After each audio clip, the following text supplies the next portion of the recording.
What is up? Today I'm going to give my 10 greatest dieting tips for college students.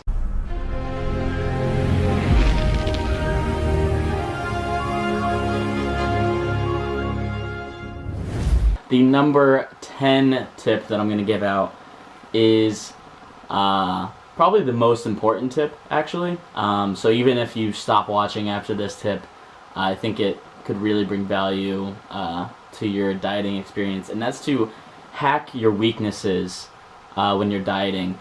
So for example, hacking your weakness means, like, for everybody fails or doesn't achieve their dieting goals for a certain reason. For some people in college, it might be that they go out and they want to drink and they want to have fun, so they consume a bunch of alcohol and soda or whatever, like Jaeger bombs. For me personally, my weakness is that if I go out to eat, I'm gonna sit down and look at the menu, and like when I'm going out to eat with my friends, and I'm just gonna be like, you know what, I can get a burger and fries. I worked out 3-4 times this week, and then I fail at my dieting, and then if I do that 3 or 4 times a week, I just like crave things, and if I don't limit my choices ahead of time, I'm going to fail. So that's, for me, my weakness is that choices. If I give myself the choice, I'll choose wrong. And it's the same thing with having snacks in my room.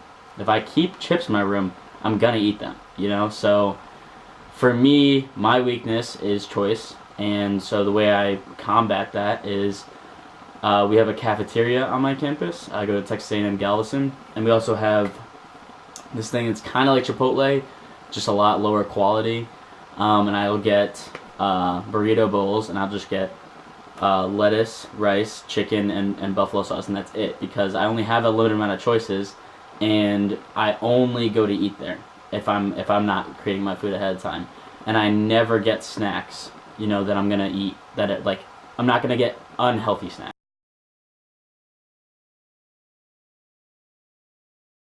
My number 9 tip is to stop binge drinking super sugary and high calorie things. Like, for example, a lot of people will go out, and if you're a girl, you might get a vodka Sprite or a cranberry vodka or something like that. If you're a guy, you might get like a Jack and Coke, or just those sugary high calorie drinks add up over the night. I know specifically in Texas, a lot of people love margaritas, and it's about 5 regular margaritas is about 2,500 calories, which is, most people that's supposed to be their calorie count for the day. That's what people's target calorie count for the day is, and you're just drinking that in 5 drinks, and it would take about 3 hours of intense exercise to burn that off. So, because it's super high in sugar, and tequila obviously has its own calories of its own. Instead of those super sugary drinks, maybe start with substituting things like Diet Coke, or if they have Coke Zero, or Diet, I don't even know, the Sprite Zero, or just drink straight liquor, or drink beer, because beer is more filling, and it's actually relatively low calorie. Like if you get like Michelob Ultra versus a real dark, high calorie beer. My number 8 tip is, when you're eating, portion out your food. So don't just grab a bag of chips and just stick your hand in it and like mindlessly watch The Office or Grey's Anatomy, because you're just gonna end up eating the entire bag of chips. I mean, I think everybody watching this right now has done that at some point in their life. Just binge watch and binge ate a bag of chips. Portion it out so you can visualize what you're eating.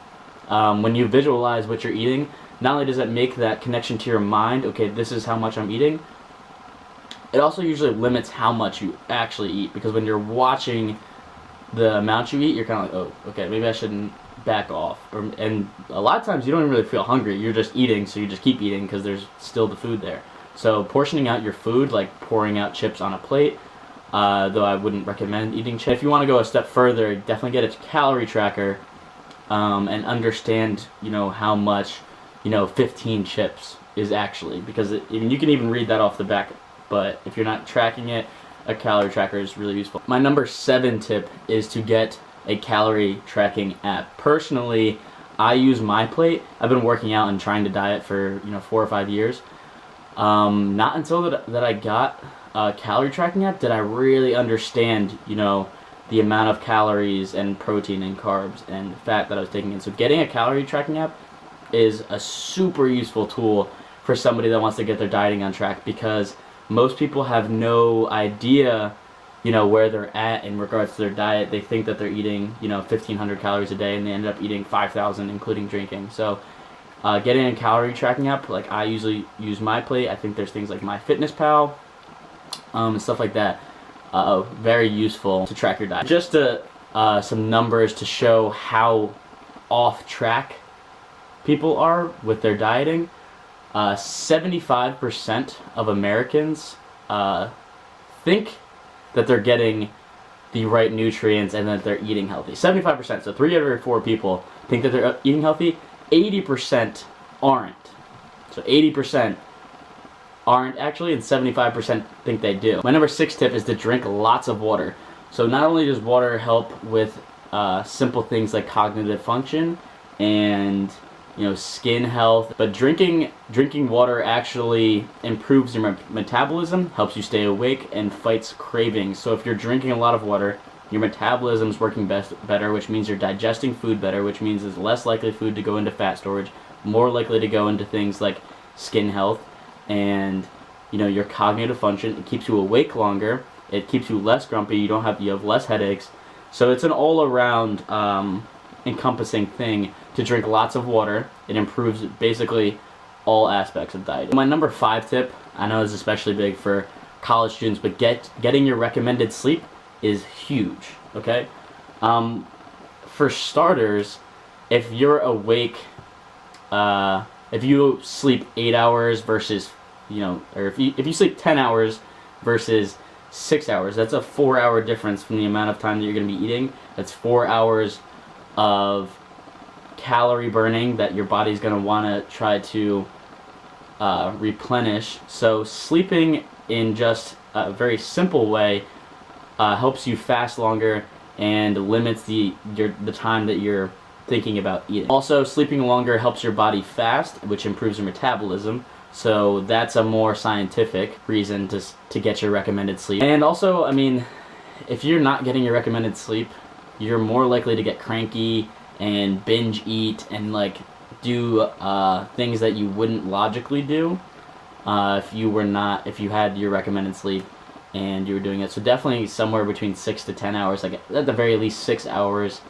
to 10 hours of sleep every night, and trying to keep a regular sleeping schedule will really help too. My number 4 tip might sound a little funny, but using small plates instead of larger plates actually has a very significant effect on your brain and the way that you process eating. So if you go get a big plate and you go to the cafeteria, whatever school you're at or whatever, you're very likely to fill up that plate. If you get a smaller plate, you're also likely to fill up that plate, but for one, if you eat everything on it, you're less likely to, you're going to have to go get more food, so you're going to have to get up and go get more food. If you have a large plate, all of it's right in front of you, and so if you fill up that plate, you're more likely to eat all the food on the plate. And also, your brain, this is another brain hack, your brain is going to register that food the same way as a smaller plate. So if you're using salad plates to eat everything, you're going to eat less. And I know it kind of sounds crazy, but there's studies shown, and I've seen people do it, where you only get small plates of food and you only fill up small plates, and you don't feel any more hungry, but you're just eating less food. So it's definitely something you could try, and it's very simple, very easy to do. Just get a smaller plate. Number 3 tip is to write down your goals, and be realistic. Don't say I want to lose 50 pounds in 4 months. That's kind of crazy. And unless you're extremely good at dieting and exercising, you know exactly what you're doing, it's kind of unrealistic. So set realistic goals and set a timeline. So for example, if you wanted to lose 20 pounds before spring break, so that's 2 or 3 months away. So if you say 20 pounds, you want to lose 20 pounds in 3 months, or if you want to lose 3 inches in 3 months, right? So for 3 inches in 3 months, that means in 2 months, you're going to have to lose 2 inches off your waist. And in 1 month, you'll have to lose 1 inch off your waist.